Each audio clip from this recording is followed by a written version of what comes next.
No, I mean it. All right, let's be kooky. Energy. So, like, I know some podcasts, like, do things, like, before. Ooh, like bumps just, like, of little Coke? ritual. That could be it. Listen, I know plenty of people from law school who could help with that. By the way, I guess this is sort of like your Miranda rights. Anything you say can and will be used in a podcast. Against you, yeah.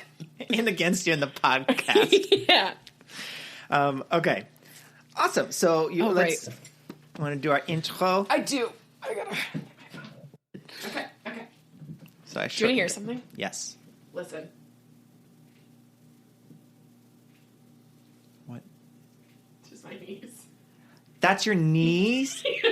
I thought they were like your shoes. I'm not wearing shoes. Oh my god, I don't like it.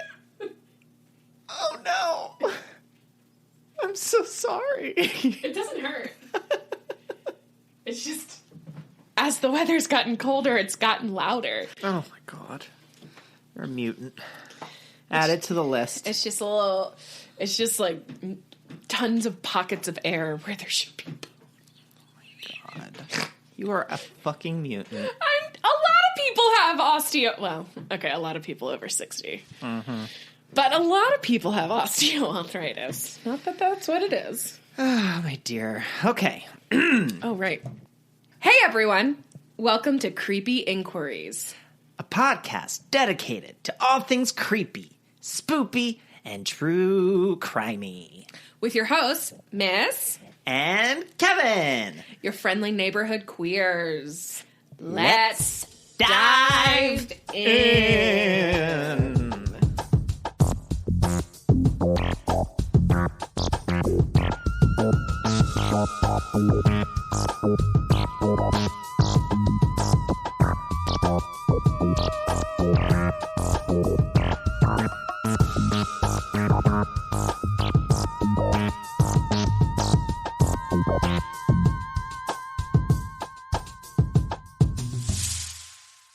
We're getting so good at this. We're like professionals. Where are my residuals?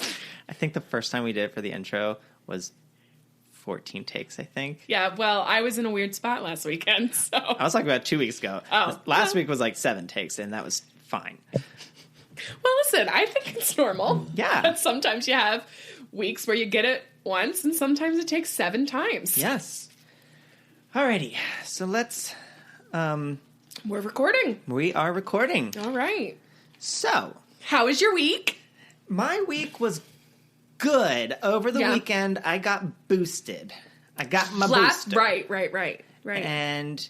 How you feel? I feel so much better now. Yeah. Like, I got it at 1 o'clock on the, like, in the afternoon. Mm-hmm. And then I was completely fine until around, like, 10:30 that night. Yeah.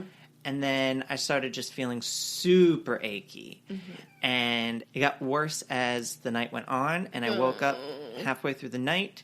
And I was so achy. Like, my hair follicles hurt. Yeah. Like, everything just hurt. And I got a bad headache. Badass ache. Badass ache, too. And it didn't, like, it stayed with me until, like, the end of the day. Like, my headache went away. My aches were kind of with me throughout the rest of the day. Yeah. But other than that, that's all I got. And it went away after that night. Well, good. I mean, I'm glad that it's better. It didn't stay for long. Yes, and I'd much rather get that than COVID. So sucks that you got sick. A friend of mine got her booster and her flu shot on the same day. Uh-huh. And she had the exact same experience. She's like coming out of her sickness right now. I just became eligible for a booster on Friday, but as of Friday, when I was looking, when they made the announcement, they were not scheduling yet, surprisingly. Well, so as soon as those, I'm gonna look again tomorrow at work. But good. Yeah, I'm gonna get mine soon. Good, and I hope that happens because I will. I'm happy. It will. I mean, I don't live in a very populated area, and most of the population out there is not getting vaccines, let alone boosters. So. All right. Well, I have a great story to tell you this week. Didn't ask me how my week was. Oh. I mean, I'm so sorry. I don't. No. I totally forgot to. So, and Miss, how was your week? It was fine. Nothing special. I started bar prep again. Ooh, you're taking the bar exam. Yep, again. So, twice is nice, right? That's what they say. First is the a worst. test so nice, Second is you the best. took it twice. So that started. So everything's terrible, and I'm sad, but it'll be good. And then yesterday Friday night I had a Friendsgiving. Ooh, yay! With some old coworkers, and it was very nice. That's great. I'm really glad. But yeah, I had a good week. Just trying to stay positive. one minute at a time. Ooh, just taking her 1 second at a time. You gotta think about that Kimmy Schmidt quote. Mm-hmm. You can do anything for 10 seconds at a time. That's absolutely true, Kimmy. Yes. You can also just jump up and down saying, I'm not really here. I'm not really here. I've actually built that into my study schedule. Uh-huh. It's like every 25 minutes I study and I do I'm not really here. I love that. Like break, and then I just go for another 25 minutes. God, yes. That is It's the only way to get through. I swear. I love you. Yeah. Love you too. Sorry, that got really sincere, and I got uncomfortable. And today is our first episode that we are doing it together. That's right. Big news for the void that we're sending this off into. Yes. We're in person today in the same universe. I'm sure everyone that listened to the first episode, all three of us thought they need to be in the same room together. They do. I think that's true. And you know what? God damn it, we listened. We listened to all of us. And we're not going to always be able to do it just because of my schedule and just studying and everything. Yeah. But I think we're going to try to do it in person as much as we can. Oh, absolutely. But I think it was okay for our first episode and for it being over video. Absolutely. I think it turned out wonderful, and that's either way, as long as we can see each other and record, we make magic. We do. We've been together long enough to make magic no matter where we are. Yes.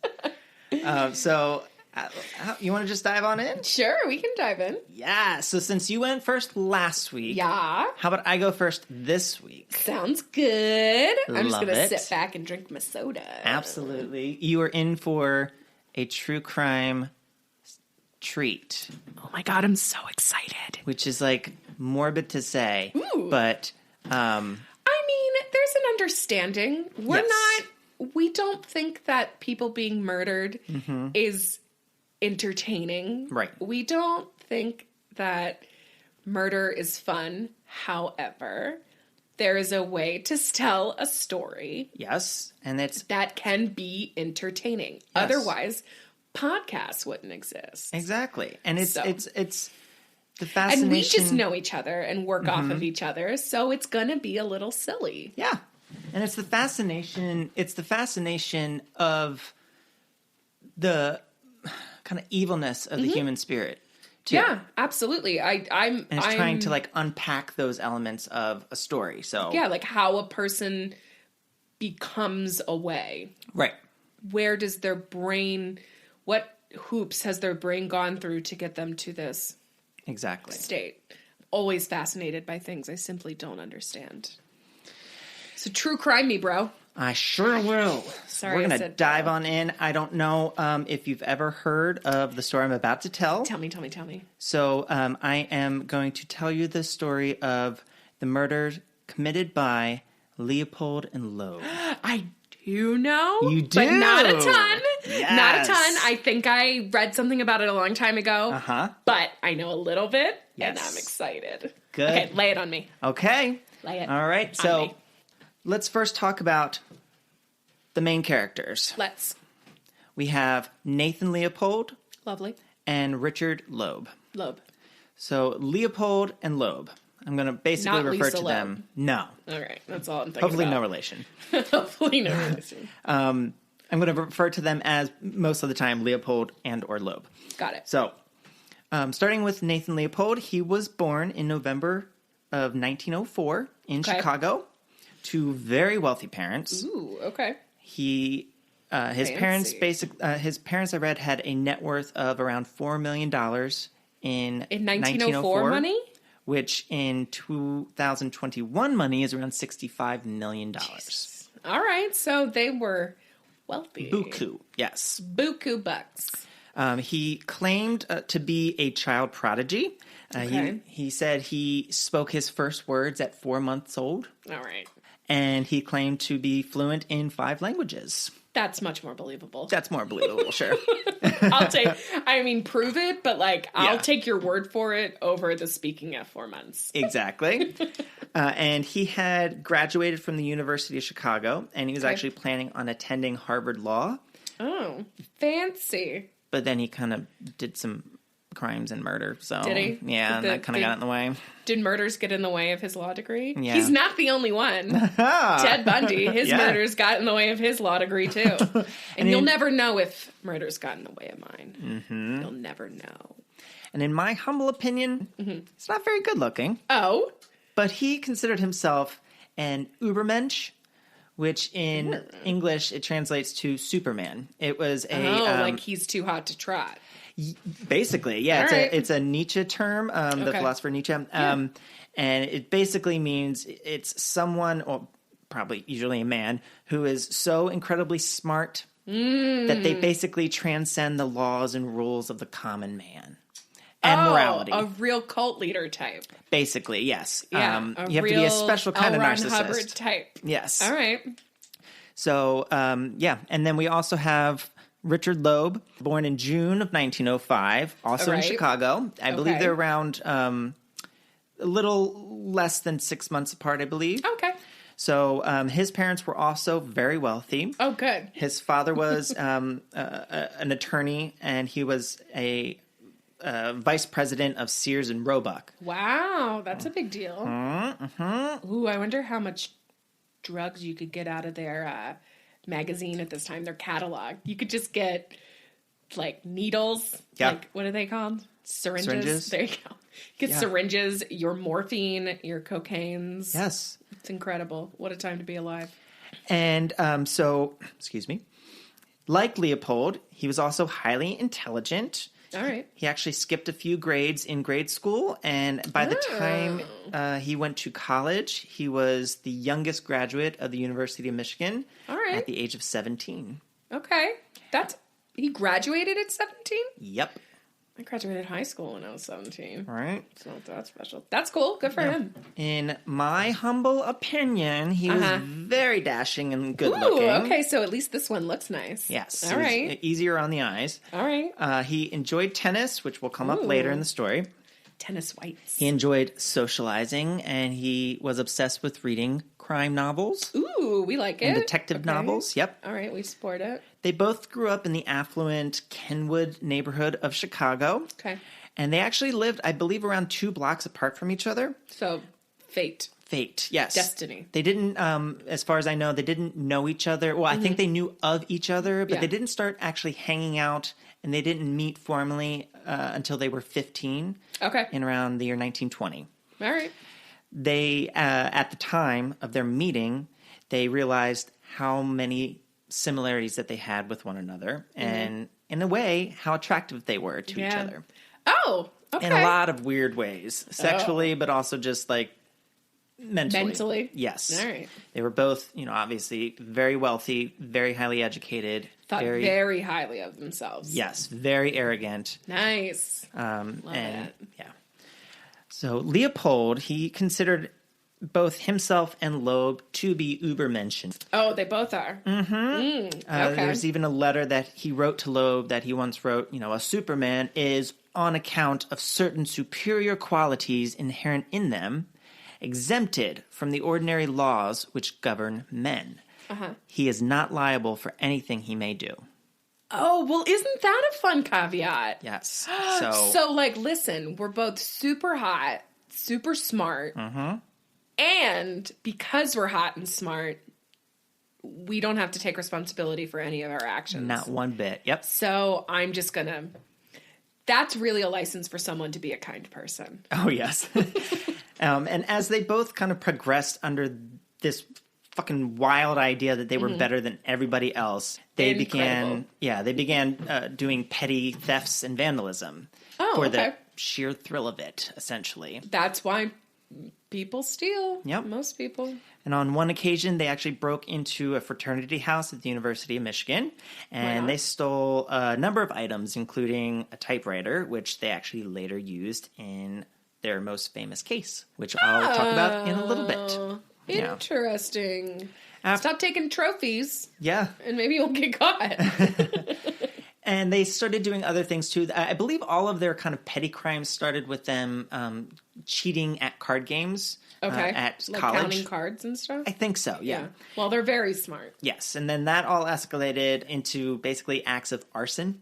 Okay. As they became kind of bored. Arson, listen, this is unsubstantiated because I don't have a source in front of me, but it's been said that arson is a good indicator that murder is next. Like, in the pathology of crime. Damn. Don't quote me, but... Don't at me. Don't at me, but look it up, please. So they were eventually getting bored with all of these more less serious crimes. Victimless crimes. Yes, I don't have too much stories about the acts of arson per se. But you lit something on fire. Yeah, they lit things on fire. You do it once, you've done it 100 times. Yeah, so at the age of 19 and 18 respectively, Leopold and Loeb, as no one really noticed their crimes, they both decided that they wanted to plan and execute a, quote, perfect crime. Okay. A crime that would garner them kind of widespread attention and prove to themselves, but also to society, that they were, in fact, Supermen. I hate saying that word. So what is it? What's the German word? Übermensch. Let's do that. Übermenschen. That's so much better than Superman. I know. These guys are just arrogant fucks who think that they can get away with the perfect crime. Yes. And you know that they didn't because I'm sitting here talking to you about it. Exactly. The ego on these guys. So from the PBS documentary American Experience, The Perfect Crime. Wonderful. Their crimes coincided with their secret sexual and twisted relationship. Ooh, give me the twisty part. Yeah, the two had made a pact. Loeb, who was gay, agreed to participate in Leopold's eccentric sexual practices in return for Leopold's cooperation in Loeb's crimes. Okay, so was Leopold gay? It's, to my knowledge, I believe so. I don't think I saw it actually written down somewhere. But Loeb definitely was gay, and at the very least, Leopold was like, sure. Yes, I'll play. So they were basically performing their crimes were ways to prove to the other of their commitments to each other, but also to their ideals. Got it. So normal people are like, I'm so committed to you, let's buy a house together. And they're like, I'm so committed, look at all the crimes I've done. Would you steal from me? Would you burn this place down for me? And I believe sex was kind of rewards in a way. Well, a lot of times, like, sex can be, or the crime itself can be, like, sexual feeling. So it can be, like, you're like, look at all this crime we did. I'm super boned up. Yep. Let's do it. Yeah. And police, when they were when they had a search warrant for Leopold's house, they later on in the investigation, which again we'll get to later on, they found a love note in Leopold's room, which was intended for Loeb that he didn't yet send. So that's how we kind of can surmise. Like a real love note? Yes. Oh, yeah. Okay. So Loeb had a fantasy of being a criminal because of his obsession with mystery novels and things like that. Mission accomplished. Right? And Leopold had a fantasy of being a slave to a king. So... Oh, okay. Again, they realized how much they had in common in many, many different ways. Like, I want to be a king, and I want... You to be my king. You to... Nice. Ooh, okay. Yeah. You can... So... Yeah. Be my king. That's not. And when you pair that with their idea of being Übermensch and how they were basically unlike everyone else in their own eyes. And beyond everyone. This dynamic really manifested in, sexual ways as well as like literal ways. Listen, I'm all for it. Whatever you're doing consensually, wonderful. Just you don't have to commit the crimes first. Right. You could role play. Why don't we role play? Let's just say we burned down a house. Let's say we burned down a house. Would that not get you hot? What if I gave you some detail? Yeah. I went up the street. You hear about that fire on the news. Ooh. I lit it. Ooh. It was a house. Oh, God, yes. There were no people inside. Oh, my boner's dead now. There were people inside. Oh, my leash. So easy. See how easy that was? See how easy that was? And it doesn't, you could just do that instead of, get really into some like erotica. Yeah. Just start writing dirty stories to each other. My king. Yes. So, a couple years after they started knowing each other, when they were around 19 and 18, respectively, right. Leopold and Loeb, and around October of 1923, they decided to start planning their perfect crime. They decided that their crime was going to be a kidnapping and murder. So regardless of anything, it's premeditated. Yes, they're like, we're not just kidnapping. No. We're murdering. Basically what they wanted to do, exactly. They wanted to kidnap someone, murder them, but still get a ransom for the kidnapping. Okay. Knowing full well that they would never be So it's like returned. a power play. The money's confusing because they're both so wealthy. It was for the sheer thrill of it. Sheer thrill. And that's great. Yeah. That is great. So real passion project. Yeah. And they decided that the kidnapping victim they would want it to be a young adolescent. I guess it was easier. Yeah, whatever. That's not because they're big, strong Ubermenches. No. That's because it's easy. It's easy. Yeah. We're going to find out that they are actually not great at planning a crime, by the way. Well, they planned for no contingencies. They're like, we're so perfect. Our plan is perfect. There's no question. No. And then it's just like, oh, it's windy today. Honestly. We have no plan now. Honestly. All right. Yeah. All right. So they had planned for 7 months. They just months. Yes, they discussed everything. They sketched out aspects of it, like how they were going to kidnap. Did they write it all down in a journal? Like, this is my murder journal? I want to say yes. You know what? Let's just say they did. Let's just say they did to make them seem more like idiots that they were. But they were planning on how to kidnap, how they would kill the victim, how they dispose of the body. So all of that took place planning-wise, and then the date of the crime took place on May 21st, 1924. Got it. So they began scouting for their victims around their same Chicago neighborhood. Good. Fucking idiots. Keep it close to home. Right? They eventually settled on a boy named Bobby Franks. Bobby Franks, okay. He was a 14-year-old boy, went to the local affluent school. Oh, so he was rich too. He was rich as well. Same neighborhood. He lived across the street from the Loeb house. Why? Go at least a block over. Why are you going, like, it's literally your house. He lived across the street from the Loeb house. He played tennis many times with Loeb. And get this, he was Loeb's second cousin. Are you fucking kidding me? I am not fucking kidding you. He chose a boy. But get this.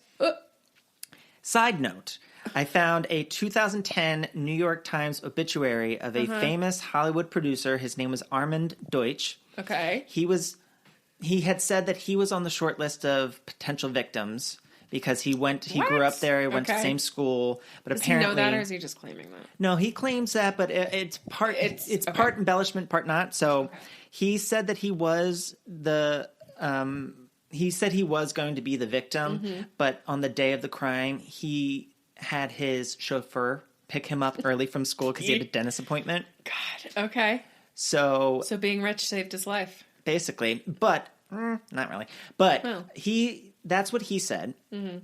At the trial, Leopold did say, yes, he was on our short list. Oh, but wow. he was crossed off almost immediately because his father worked at Sears and Roebuck. Oh, shit. And they're not going to mess with And he didn't Daddy. want to mess up with Daddy's money. Absolutely. So they chose a family member instead. So they're like, I don't want to mess with Daddy's money. Let's just kill our own cousin. Fucking idiots. Jesus. Yeah, that's fucked up. It's that... Like, it's your neighborhood and it's your cousin. I know. This is so stupid. So the plot took place, like I said, on May 21st, 1924. Mm-hmm. Leopold had rented a car under an assumed name. Good. And one measure. Yep. And he drove to the school with Loeb in the back seat.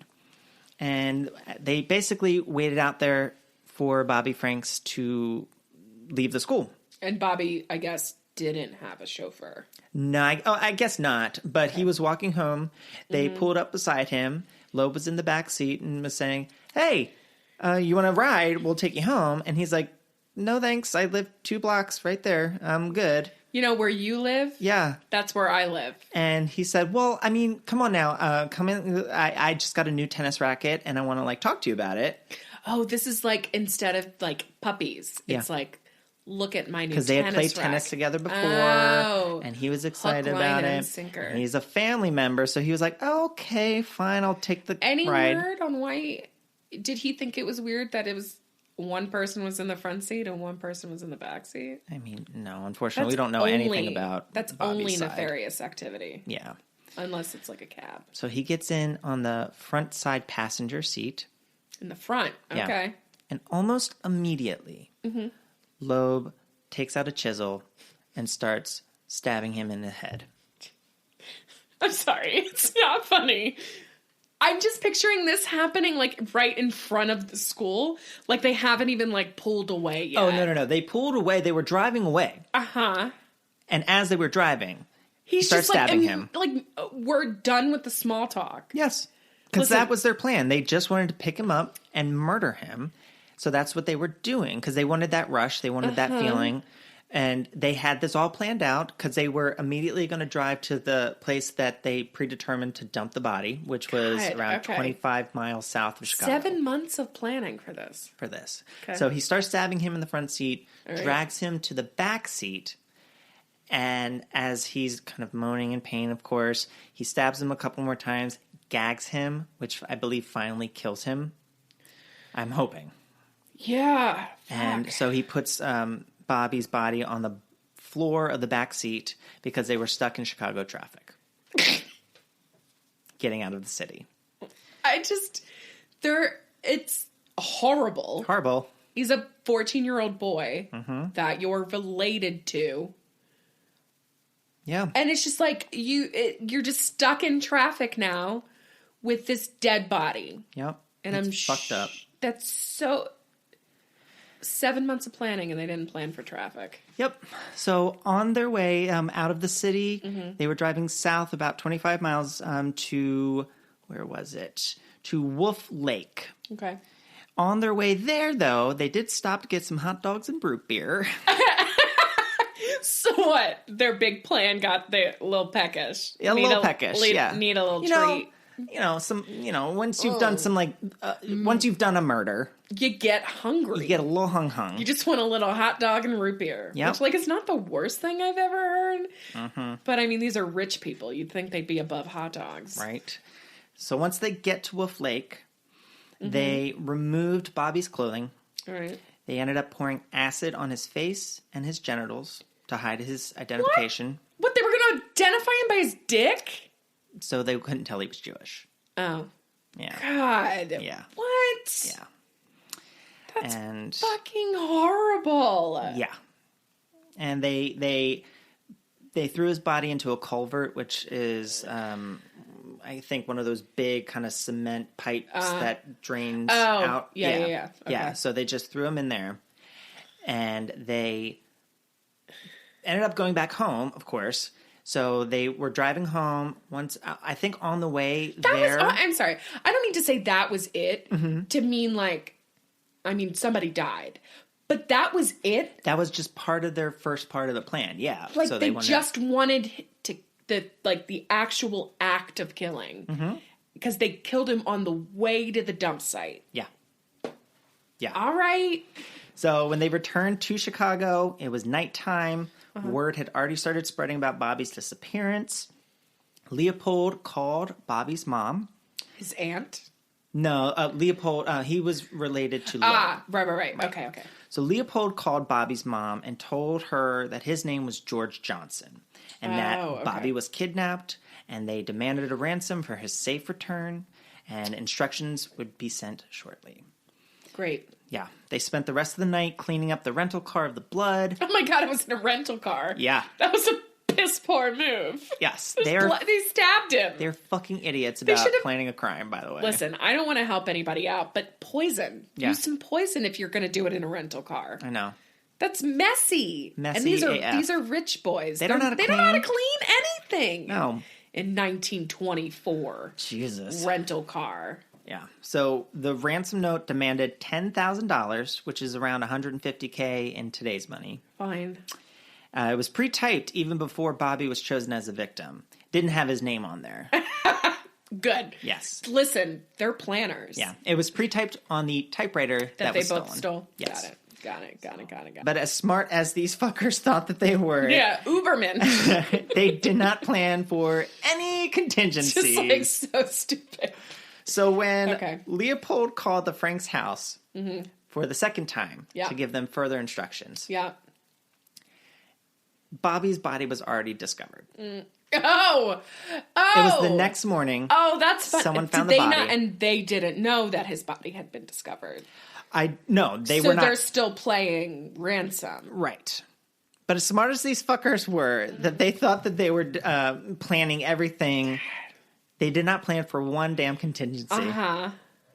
So when Leopold called back to the family to give them further ransom instructions... Right, per the first call. One of the family members that picked up the call, I don't remember who it was, if it was the mother or somebody else, they were so frazzled, they actually forgot the first part of their instructions, like which address to go to first. Oh no, that's absolutely a mismove. Yeah. So that delayed the process. Yeah. But in that time, Bobby's body was actually found.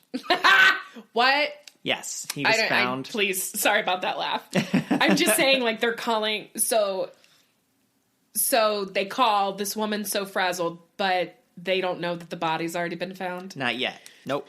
All right. But she's like, I don't remember where they told me to go. She doesn't obviously know. And either. I guess they were freaking out, and then they hear word that Bobby's body was found, and so their plan fucking fizzles out. Yeah.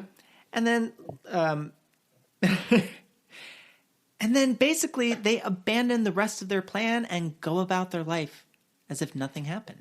Well, I guess they had to. I mean, the body was found because they did such stellar work hiding the body. Right? So they did what they could. They burned, like I said, they burned Bobby's clothes. They burned their own clothes. Oh, they took his clothes? Yeah, he was naked. Oh, yeah. Come on. And then they, for some reason, they burned the typewriter that they wrote it on and tossed it into Aren't they made a pond. of, like, steel or something? Yeah, how do you, I don't know. Why don't you just cover it and gas? Remember, they're rich people. They don't fucking know shit. That's true. So they tried to hide things. Well, Loeb tried to be a little more under the radar. Well, that's smart. Might be the first smart thing he did. Yeah. Leopold, however, arrogant asshole. Yeah. The narcissist that he is. What's he doing? I killed him! He essentially pretty much spoke freely to any, like, passing cop on the street. Not that he did it, but saying things like, you know, if I were to murder anybody, it would be such a cocky little son of a bitch as Bobby Franks. What an asshole! Uh-huh. Why? What is wrong with him? Narcissist be how narcissists be. Like, that's incredible. They wanted that power, I guess. Yeah, that like just like, well, they thought they were untouchables. Yeah, so like, why does it matter? Why wouldn't I'm going to tell the cops because I'm an Ubermensch, right? And nobody can touch me. Yeah, no one can touch me. I am above you. I am above. All right, well, how did that work out for him? So, again, planning their quote-unquote perfect crime. Perfect crime. Police discovered a pair of eyeglasses near the body that day when they had found the remains. That prescription was really common of the glasses, but what wasn't common about the glasses were the hinges that were used. All right, I'm familiar. Essentially, it was a very kind of ornate hinge. Oh, because they're fancy. So police went around to the optometrist in Chicago, and they basically concluded that there were 3 customers that ordered these kinds of hinges. I'm sorry. So the glasses. So somebody left their glasses at the crime scene. Yeah, one of them fuckers dropped the glasses, and they didn't realize it, or more likely, were just completely unbothered by it. They were probably either unbothered. I feel like it's probably more of that, where they were unbothered by it. But my other guess would be they dropped it, and maybe that's why they started. Yeah, it was nighttime. Oh, okay. Maybe they didn't know. Still. Yeah. Idiots. So the 2 other people kind of checked out who had those hinges. One of them was Nathan Leopold. So police brought him in. Idiots. Police brought him in to question him. And Leopold lied, basically saying that he was bird watching in that area. At night. The weekend prior. Yeah, he was like, they must have fallen out then. He was actually apparently well known for being a bird enthusiast. And bird enthusiast. Yeah. Just add it to the list. Yeah. Birds are fine. If you like birds, that's fine too. Just, on top of everything else. And police were like, okay, that checks out. You can go. Really? Yeah, so he just left. Yeah. What?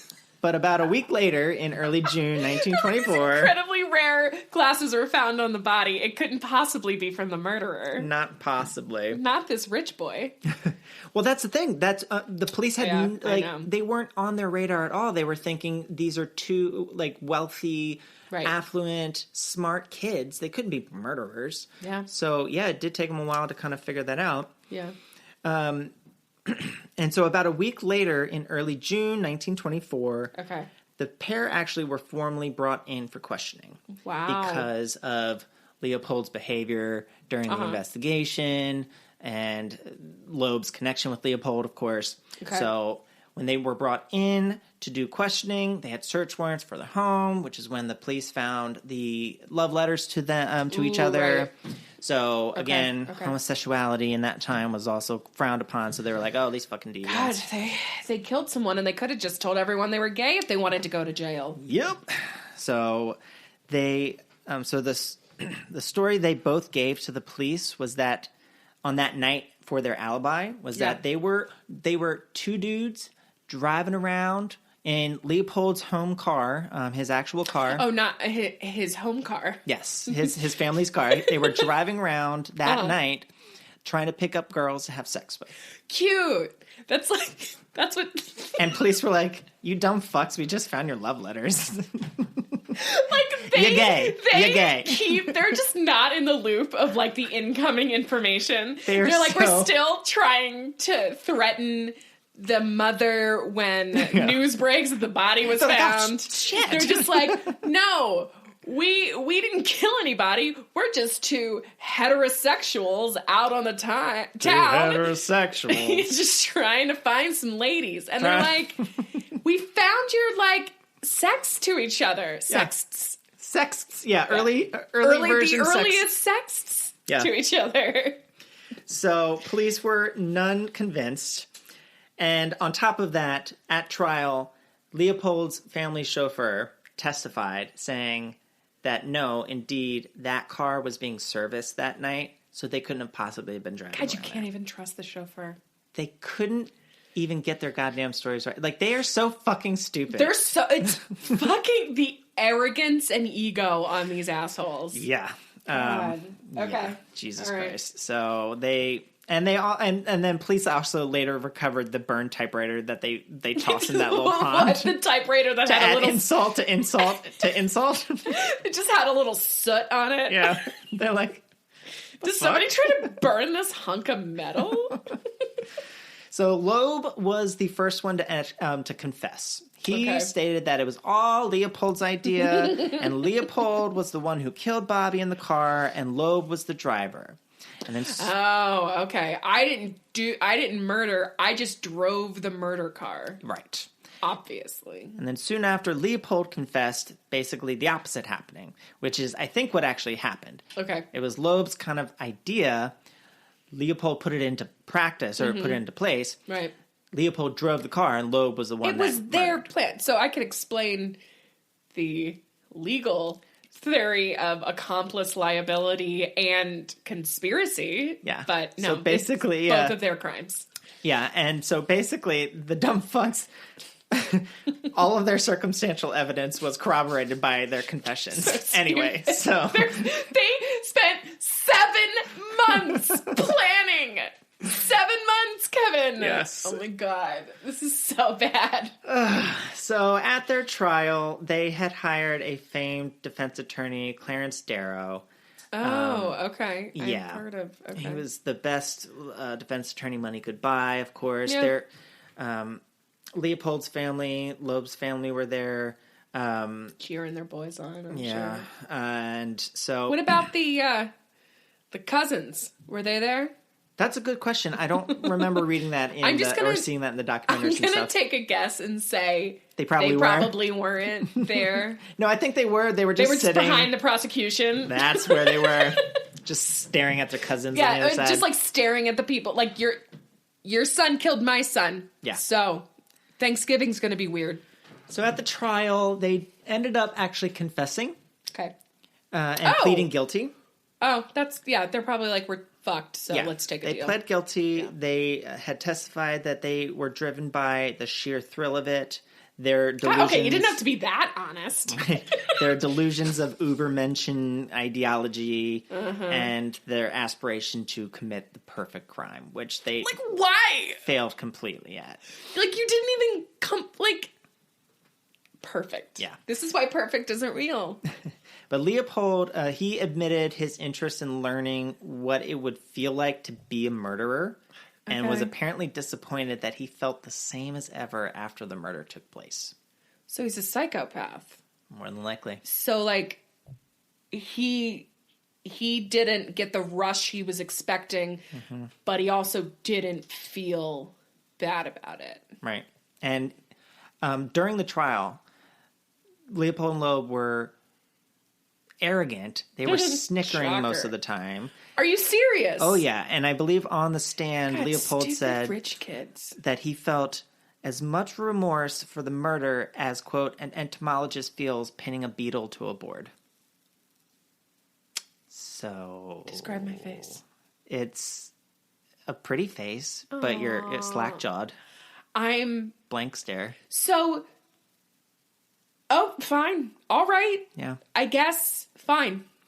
So I don't want to get too much into the trial itself, just because it is what it is. They pled guilty, but the defense, Clarence Darrow's defense was they were so wholly fucked up by their upbringing and the traumas that they experienced, and that they had psychiatrists come in to explain that they had dysfunctional endocrine glands too, which was also a cause for their dysfunctionality. Plus, they were also homosexuals. Well, I mean, a crime in and of itself. Yeah. And the prosecution was like, they just confessed to all of their murders. Yeah. They just... So it's not even like a self-defense claim. It's not even like, here's all of our... Yeah, we did it, but here's why. They're like, no, we did it, and we did it because we wanted to... because we thought it would be fun. They say that, and then, of course, the defense was like, well, also they had past traumas. Right. Apparently and allegedly, Leopold was actually molested by his governess around That's at 12, terrible. Which is That's fucking terrible. However, yeah. that does not mean you can now go murder your cousin. And so they were just fucked. They said that they also, the reason why, too, they had stunted emotional growth. They said that they were kind of at the emotionality level of a 5-year-old. So this is like the first affluenza. Yeah. It's like the first, like, they're too rich to know better. Right. So they were sentenced, of course, or they were found guilty, of course. Obviously, and then at the sentencing, Clarence Darrow was very much against capital punishment.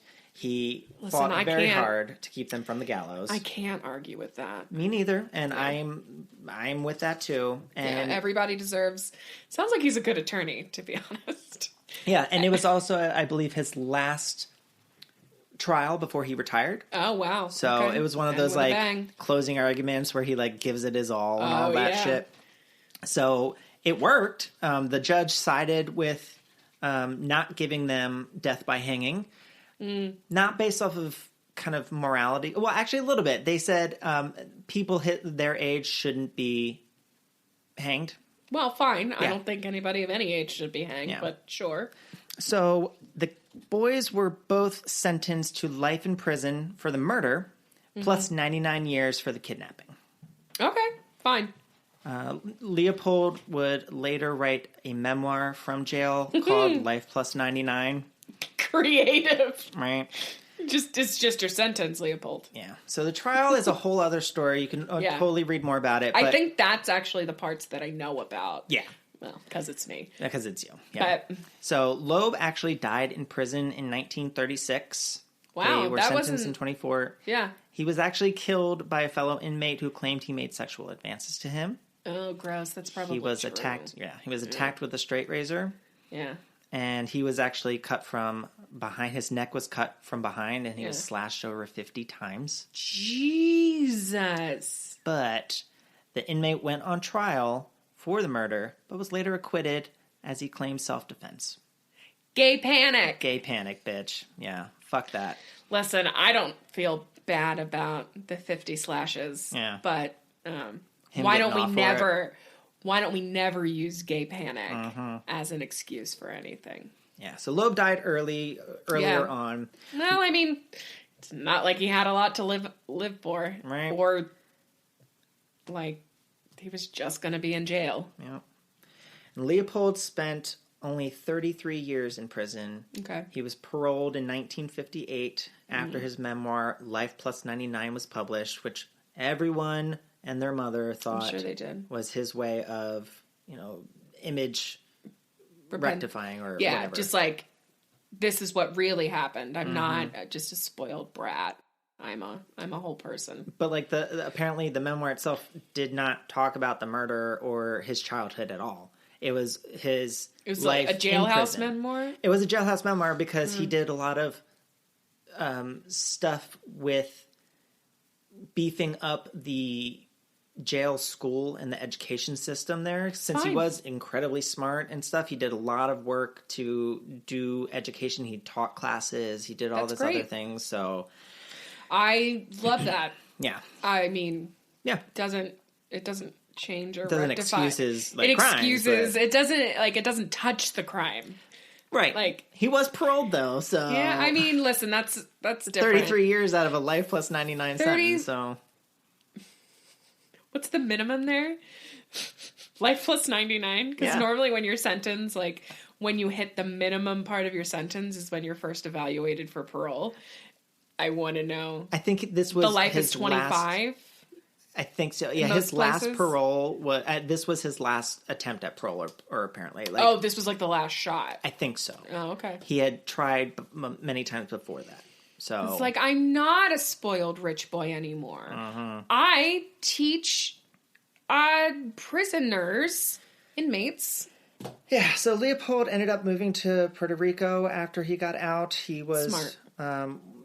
Hired by a church in Puerto Rico under their parole agreements or whatever. So he spent his remaining years there, and he died of a heart attack in 1971 at the age of 66. Fine. Their story, the Leopold Loeb murder, was used in a number of pop culture and really, it was used for a number of plays and movies. The story, itself. Yeah. So actually, there was a play that was written 5 years after the whole event entitled Rope. It was a stage play, which was eventually made into a movie by Alfred Hitchcock. What? Yeah, 1948. It was actually one of the kind of movies that had the it had a lot of gay subtext too. Ooh. Which was controversial for the 40s. I mean, what year was it? 1948. God. Yeah.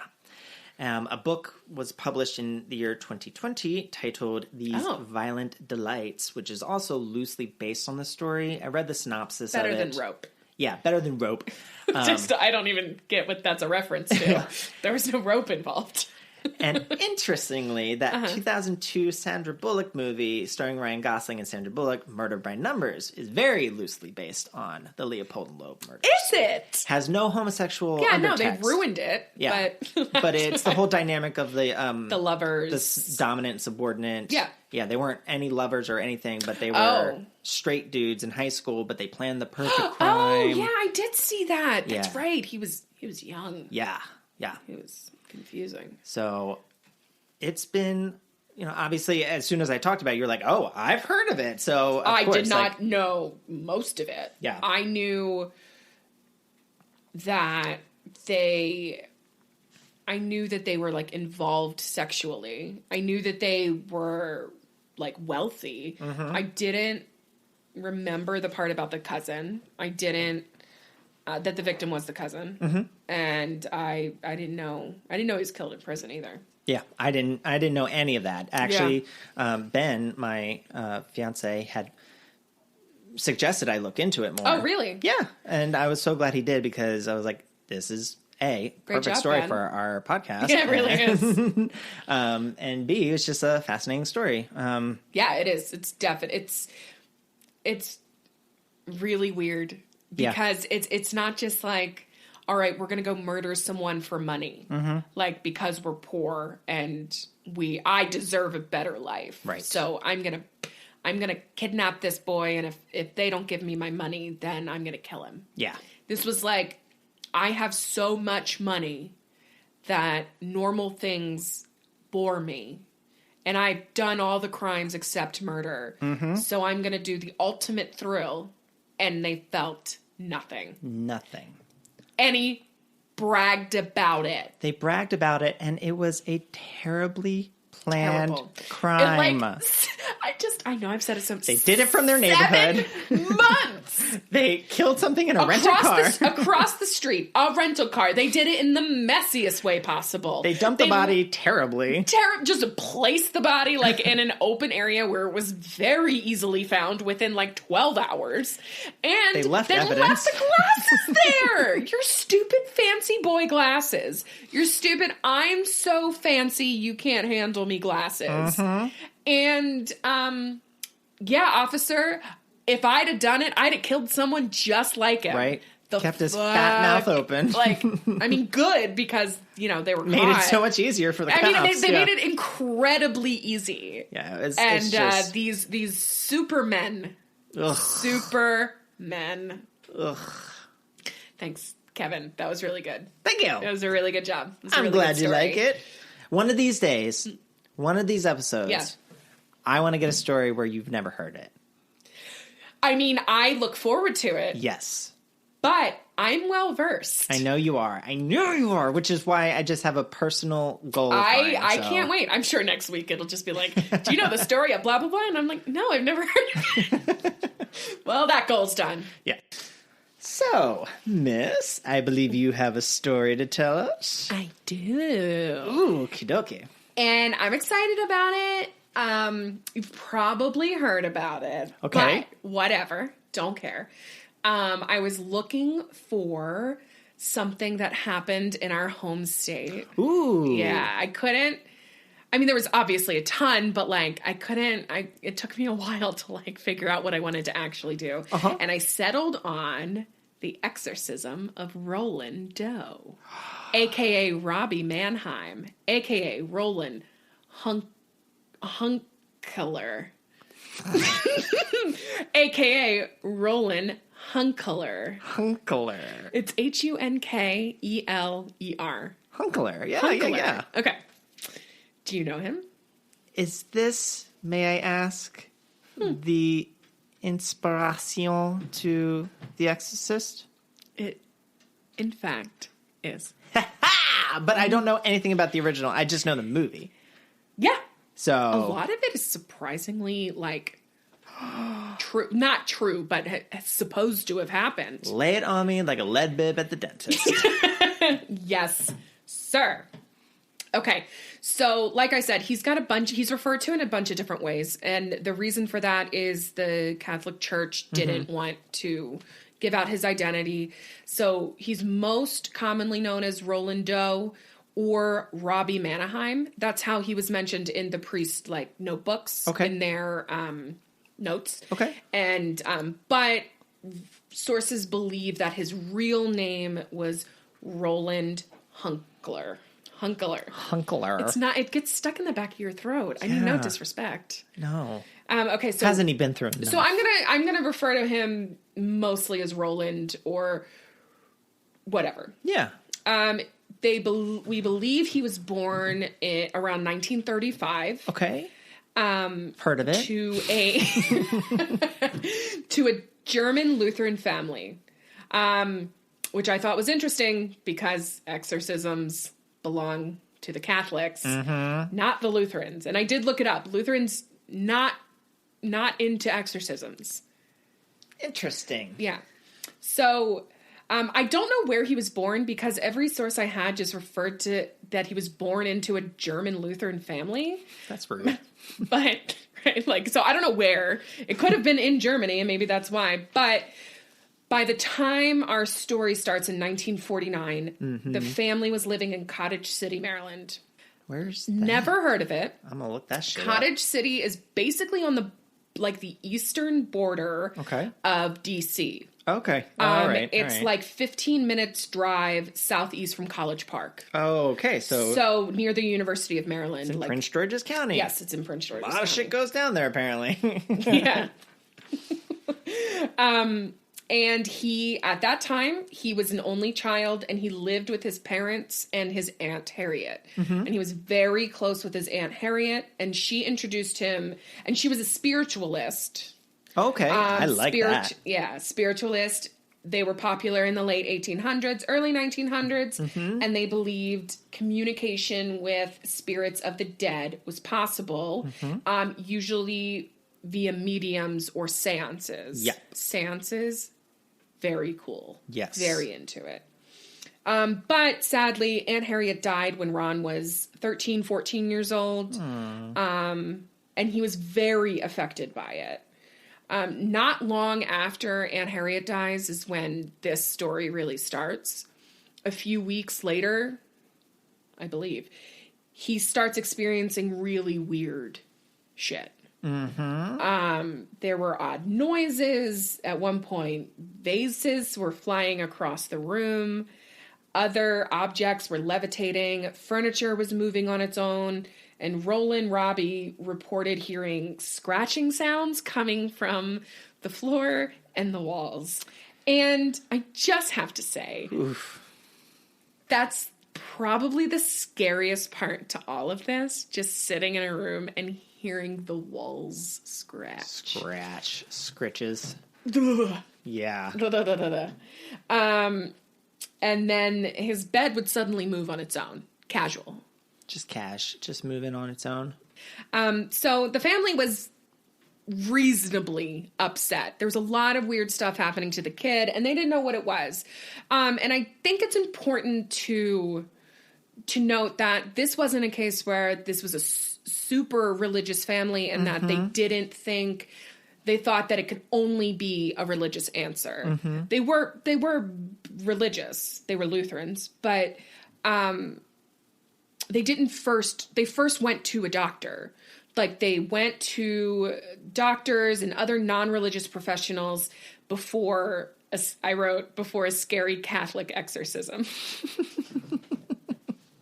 And I'm trying to think about all of these things from a skeptical point of view. I'm I wonder how much of that what's the logical explanation? Yeah, what's a vase running flying across a room? Right, what's your bed moving on its own? Yeah. And the parents, one source said the parents saw it, one source said they didn't see the bed moving, but the other things were confirmed. You could see the scratches, you could see, you could hear the noises. I don't know about the vase flying, but so he was taken to Georgetown University Hospital and he was observed for a few days.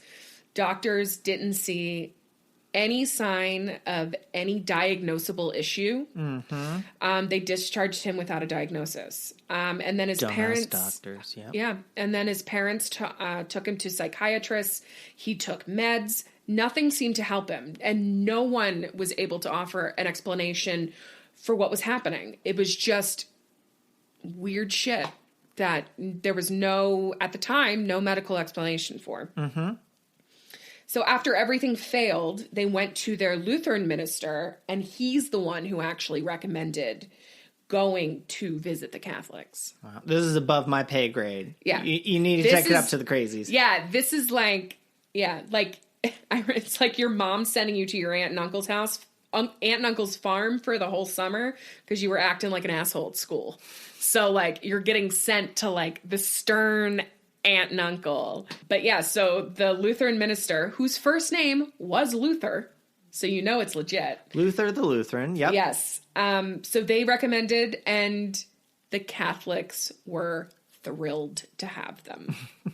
So just a little information. So exorcism, according to the Catholic Church, is just a specific form of prayer that the church uses against the power of the devil. Exorcisms are for cases when a person needs protection against the incredible power of the devil or to be withdrawn from his spiritual dominion. Devil, I cast you out. I rebuke. Hellish rebuke. I rebuke in the name of Jesus Christ. Isn't that what she used to sing? We're inside jokes, y'all. Inside jokes, y'all. Sorry. During an exorcism, the church is publicly and authoritatively in the name of Jesus Christ for this protection or liberation through the use of exorcism. So they're basically like being the face of the church. The church, yeah. To scare. The rep in the church. Yeah, to scare the demons and or the devil. There are actually two kinds of exorcism. Former Catholic, do you know what they are? Not a one. Okay. I was very bad at being a Catholic. It's cool. I think most Catholics are bad at being Catholics. Touche. All the ones I knew anyway. Yeah. So there's a simple or a minor form of exorcism, which is actually found in baptisms for adults and children. Fuck out of here. And it's said to be in the appendix of Exorcisms and Related Supplications, which is a prayer book, apparently. Can you tell I don't have any firsthand knowledge of this? I'm quoting a source that I will read out at the end. And then the major or solemn exorcism is the one that we know. It can only be performed by a bishop or a priest, as opposed to the other ones where you can just do like little exorcisms for holy yourself. Water here and there. Yeah, just a little be gone. Now I knew that part, that you needed like a bishop or higher to do you need those. a bishop or a priest, and only with permission of the local ordinary. So I'd never heard that. I don't know what an ordinary is, but apparently an ordinary is just an officer of the church who has jurisdiction over certain locations. So a local ordinary is just like the top dog of that area. Okay. Like the ordinary of this neighborhood. Okay. So they just need his permission.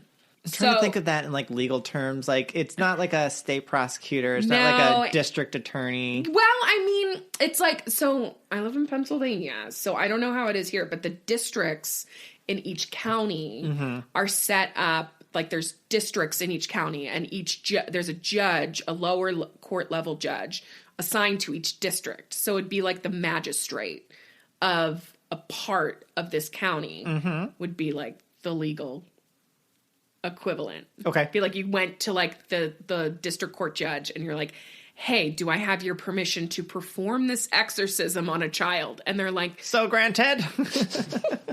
Exactly. So the Catholics are pumped, but they don't want to be played. So they order a formal investigation into Roland Robbie's whole deal to make sure it's a demon and not just some nonsense. Okay? I will not be played a fool. Tomfoolery and goonery and buffoonery. Exactly. None of that. But the investigator came back and he was like, looks legit. There's definitely a demon in that teenager. That was a direct quote from the priest. I don't know how to priest talk. I think I've been to a Catholic mass 3 times, and one of them was when the Pope died, and your mom forced me into the back of a car to take me to mass. All the while me screaming, I'm not Catholic. And she's just like, it won't matter. It can't hurt. And I'm just like, but I'm not yours. And I'm not Catholic. I went. You absconded. I was taken to mass. And did it hurt? No, it was fine. There you go. I could never get over that Catholic mass was so quick. It's an hour max. And But I would still routinely fall asleep at one when I was a kid. I'm sure you would. I just couldn't I'm used to like 2.5 hour, or I was used to that when I would go to church. Heathen. That sounds heathen. fun. Yeah, no, so like it was like a day. Mm-hmm. Like I went to like a Catholic mass and I was like, that's it. That's it? They're like, yeah, what else do you want? And I was like, I don't want it. I just can't get over how short it is. Yeah. But anyway, he's like, yeah, definitely a demon in that teenager. In February of 1949, Father Albert Hughes was assigned as the exorcist to perform the ritual. Mm-hmm. From what I understand, the first interaction or exorcism took place in the hospital, which sort of blows my mind because it seems almost responsible. Yeah. I mean, maybe was it like a Catholic hospital? I mean, I can't say one way or the other. Yeah. It was my understanding. I have a few sources that it was while, I don't know. I can't say. I don't know what hospital he was in. Mm-hmm. Almost immediately after Father Hughes starts reciting the prayer and ritual, mm-hmm. Rob ripped a spring from his hospital bed and slashed the priest from shoulder to wrist. Molly, you in danger, girl. He needed 100 stitches. Jesus. Okay, just think about this. You're in bed. He ripped through the mattress. That's why I have memory foam at home. Right? Striously. You don't want to have those straight. I'm not getting stabbed. Who has time for that? Like he went in the bed, ripped out, and just slashed his entire upper body. Jesus. And yes, I'm using the Lord's name in vain. Go ahead. Yeah. This is like minute 1. Oh. Minute 1. And it's already insane. So this meant that the exorcism was obviously unfinished, but Father Hughes was said to have a nervous breakdown after the incident and said, oh, no, thank you, to doing it again.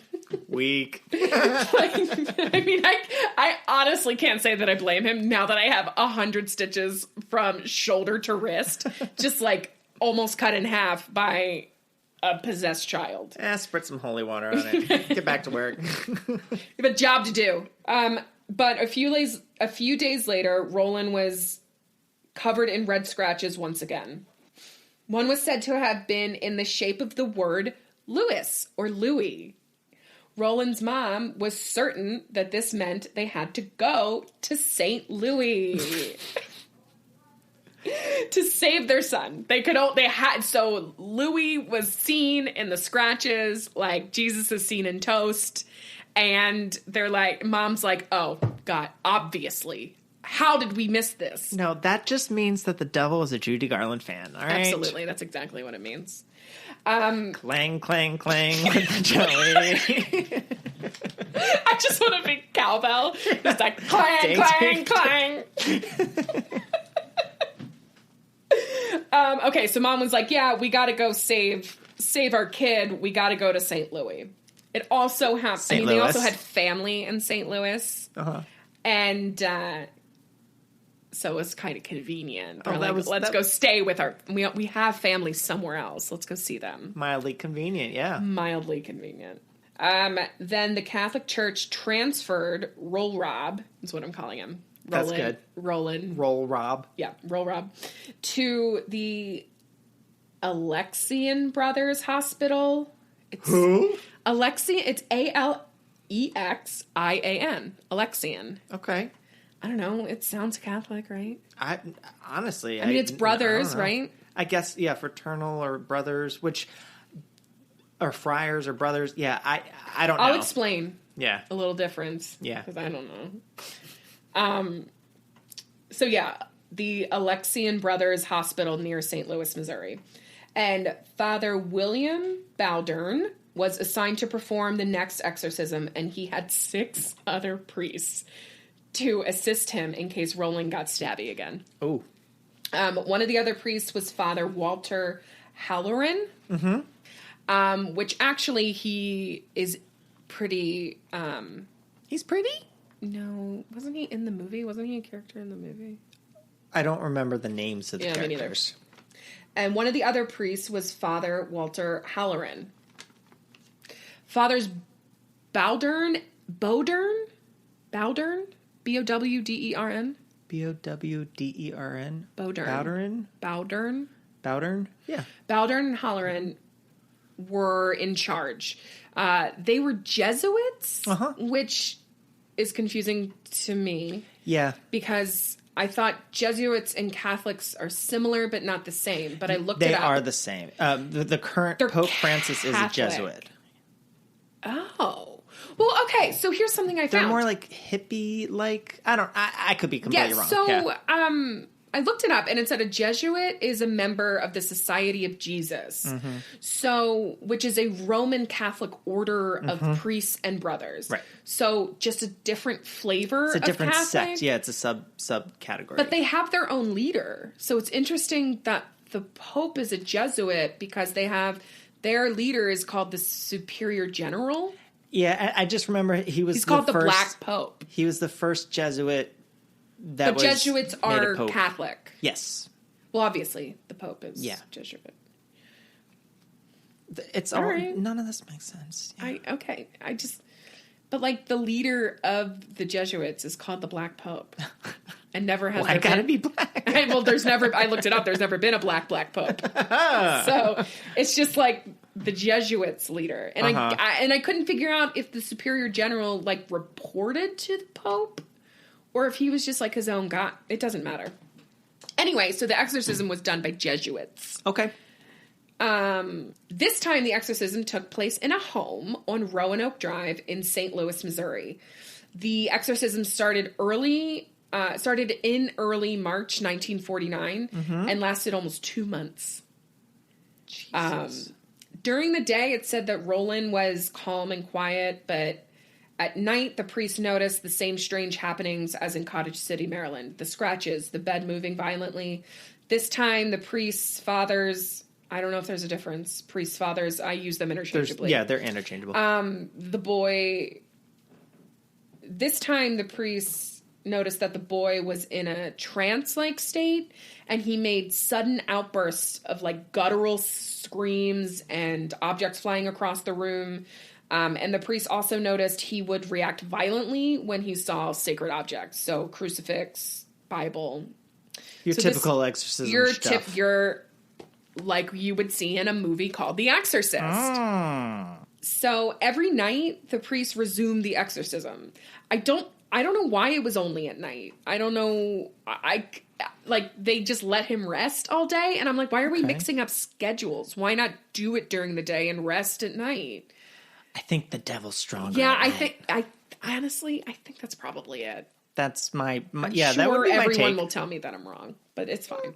But yeah, it was only... So every night, the priest resumed. At one point, one of the fathers saw an X scratched into his chest, which the priest took to mean that it was the number 10, the Roman numeral 10, which obviously meant that he was possessed by 10 demons. Obviously. This is a 14-year-old boy. How are you fitting 10 demons inside a 14-year-old boy? I'm just saying. God only knows. Perfect.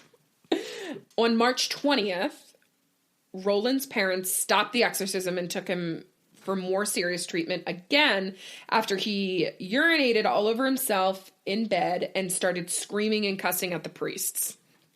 So it'd been going on for days or weeks, depending on when it started, which I couldn't get a solid time on, or date.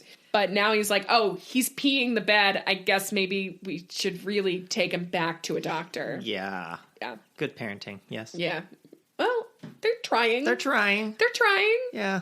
But Roland remained at the hospital.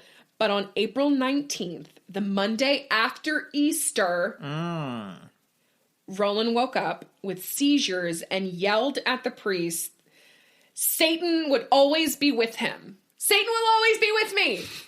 Just yelling at priests. I hope somebody's walking by. Just hears me scream, Satan will always be with me. Hail Satan. Yeah, no. Satan will always be with me. But this time, the priests were able to lay holy relics on him, crucifixes, medals, and rosaries. Wow. So, Father Bouldern shouted that Saint Michael the Archangel and patron saint of people suffering from illness would fight forever for the boy's soul. And a few minutes later, Roland Robbie came out of his trance, said, he's gone. What about the other 10? And never went back. The other 10 aren't mentioned. And I have so many questions. Ask away. I have no answers. What was he doing on Easter Sunday that Easter Monday was like the thing? I don't know if the exorcism continued on Sunday or if that was like disrespectful. Do we know if the magical words that he was talking about, Michael the Archangel, was that what needed to just be said this whole time? That they finally said it? Or I mean, the demon was like, well, fuck, if he's going to fight... He's all like, if Michael's fighting forever, I mean, what's the point? I'm going to go find somewhere else. And I want to know how he was on the trip from Maryland to St. Louis. I want to know what the fuck... Was he like what was that demon up to? Was he like one of those dogs that like look out the window and try to like bite the other cars coming? Just like look...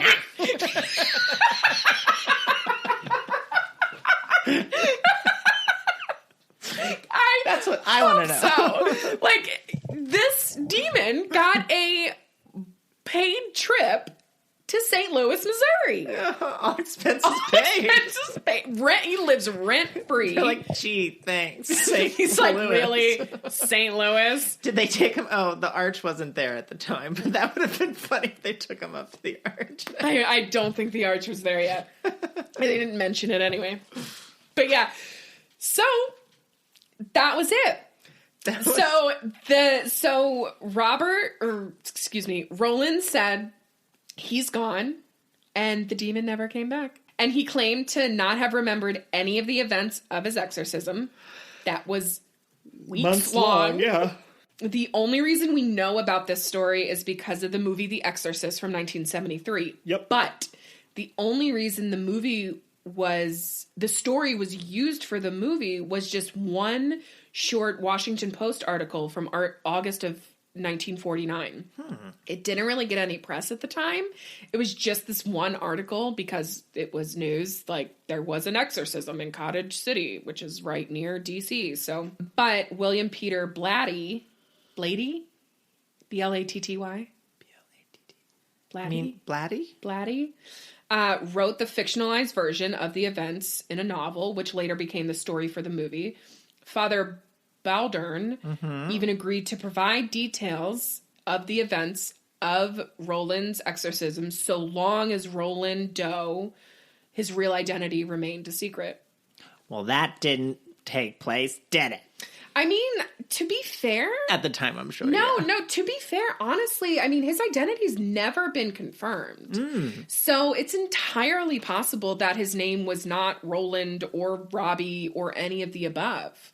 It could all just be different pseudonyms. But what he said to Blatty was, the case in which I was involved was the real thing. I had no doubt about it then, and I have no doubt about it now. So while there has never been confirmation of Roland Doe's identity, sources believe his name is Roland Hunkeler. And that after the events of 1949, he went to live a completely normal life. Except having the name Hunkeler, but go ahead. Hunkeler. It just gets caught in the back of your throat. And if he's alive today, he'd be in his 80s. So, or, yeah. Interesting, though, is after the St. Louis exorcism. The family moved back east, but the Alexian Brothers Hospital boarded up and sealed his room that he was at in the hospital during the exorcism. They boarded up the room, and it closed in it was abandoned. I'm sorry. The facility was eventually torn down in 1978. But from 1949 to 1978, or whenever it was last in operation, that room was boarded and sealed. They don't want any of that residue. Yeah. That demon energy residue. That demon res. But yeah, the house where the family allegedly lived was torn down after it was abandoned in the 60s and has been an empty lot ever since in Cottage City, Maryland. Man. Yeah. Well, thank you. Yeah, I mean, I think I've actually heard a little bit about Roland before. But there was a lot of this that I'd never heard before. I knew nothing. I knew that the inspiration for The Exorcist did take place somewhere near DC and or Maryland. So that I knew. And it was like early. Yeah, I heard that one of the movies had to do with Maryland, but it wasn't Baltimore, so I wasn't interested. Yeah, I was like, none. I was like, oh, I can't claim that. That's DC can claim that. That's not ours. Yeah. But yeah, I had a really good time researching it too. I loved that. Yeah? Yes, it gives you everything. It gives you scratches on the walls. It gives you... Oh, it's so creepy! Yeah. Ever since I started looking into this, like, my house is noisy and there's cats just screaming and knocking shit over at all times. But, like, I'll lay in bed and I'll hear something and I'll be like, oh God, and the wall's scratching. Just like, please be a cat. Please be a cat. But yeah, it gives you everything. It gives you scratches on the wall. It gives you mattress spring slashes. Oh my God. It gives you I had no vases idea. Flying. Yeah. And I guess it gives you priests too or whatever. But yeah, yes. And to be fair to the priests, I think they legitimately believed in what they were doing. Yes, I do believe there that. There was no artifice about it. It's not like they got... I mean, he might have been paid later by giving the story, but... I mean, at the time the exorcism was performed, it wasn't for publicity. It wasn't... And it wasn't like they were super, like, crazy power hungry either. I didn't get that feeling from it. I think that they genuinely believed that this boy was possessed by a demon or 10. Yeah. Which... Who knows? Those other 9 could still be hanging in there, and this 85-year-old dude is just going to start going nuts. It's just going crazy. But yeah, it's really cool. Yes. Yeah. Look at us. Look at us. 2 episodes in. 2 episodes. Doing great stories. I think we did a great job. Yes. I loved your story. I loved the amount of information you had. Thank you. Still, I will die confused about this, what they did in 7 months. Right. And the fact that they were so fucking lazy. And stupid. They are just... Like, and that's the worst thing. They probably were very intelligent. But their egos... Yes. They were academically smart. Book smart. Yeah. They had no fucking sense about anything else. No street smarts. None! Like, whatever. Perfect crime. Yeah. Perfect Good job, buddy. My ass, yeah. Jesus. You're no Zodiac. Well, thank you for sticking around with us for episode 2. Yes. Thank you so much. If you're here and you haven't yet, maybe give us a little subscribe. Yes, please. Wherever you're listening. And if you have the ability, maybe leave us a review. No pressure. We would love to hear. But we would love to hear from you. Yes. And if you want to send us any kind of questions too, you can email us at creepyinquiriespod@gmail.com. Yeah, or any corrections maybe on certain pronunciations. Absolutely. We would love that. Or if you have any information about what we talked about, we would love to hear from you. Yeah, or check us out. We're on Facebook, we're on Instagram, and we're on Twitter. Oh, good for us. Aren't we? Are we? I've never Twittered before. I haven't either. I'm still getting used to it, guys. Are you Twittering? I twatted once. Twatted. Got it. Yeah. I've never twatted. I think I have one. Yeah, because I get every once in a while I get an email that says, look what you've missed. And I'm like, when's the last time I've missed like years. Yeah. So anyway, But cool. Yeah. You got to say what our handle is. Oh, that's the problem. I don't.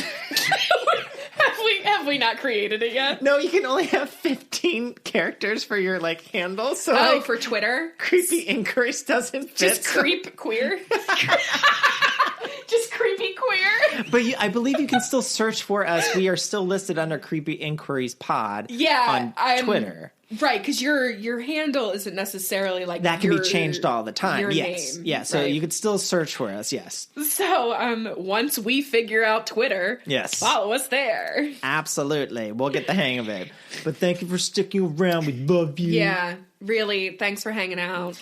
But we'll see you for episode 3 next Wednesday. Yep, and we're gonna try to keep it every Wednesday. Mm-hmm. If there's ever an issue like that, we'll throw something out on our Instagram or whatever to let you know. Yeah, but until then, bye.